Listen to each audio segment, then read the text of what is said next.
son activité, c'est d'aller en effet visiter les prisonniers. J'ai été prisonnier, vous m'avez visité.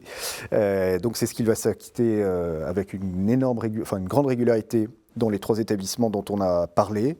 Ça consiste évidemment à rencontrer les gens, à leur proposer le secours des sacrements, l'accompagnement spirituel, les consoler. C'est officiellement une mission d'aumônier, et c'est ce qu'il veut donner à croire aux autorités allemandes, c'est qu'il ne fait que ça, accompagnement spirituel des gens.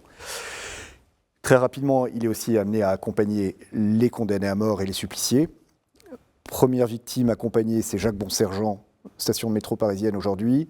Malheureux ingénieur de 28 ans, arrêté par les autorités allemandes dans une sorte de rixe qui n'est pas très claire. On n'a rien à lui reprocher, mais les autorités veulent faire un exemple. On exécute Jacques Bonsergent.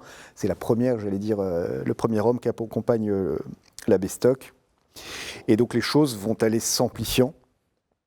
Et alors, évidemment, quand on lit le journal, c'est hallucinant. C'est-à-dire que c'est plus une journée par semaine, ça peut être 3 jours, 4 jours par semaine. Inlassablement, il parle de la rue Laumont pour aller dans les 3 établissements, en voiture parfois, mais aussi en vélo, en métro, par tous les moyens. Donc il va dans les établissements, et puis il va sur les champs d'exécution, au Mont-Valérien essentiellement, sur le champ de tir de Ballard, où il y a beaucoup d'exécutions, on le sait moins, mais c'est quand même c'est le 2e endroit où on exécute les prisonniers. Et c'est des volumes faramineux, si j'ose parler de volumes. 15 exécutions, 30 exécutions. Et donc il va subir ça jusqu'au mois d'août 1944. Il n'y a pas une semaine où il ne reçoit pas un message en disant demain une exécution, 2 exécutions, 10 exécutions, 15 exécutions. Au total, entre 700 et 1000 personnes accompagnées.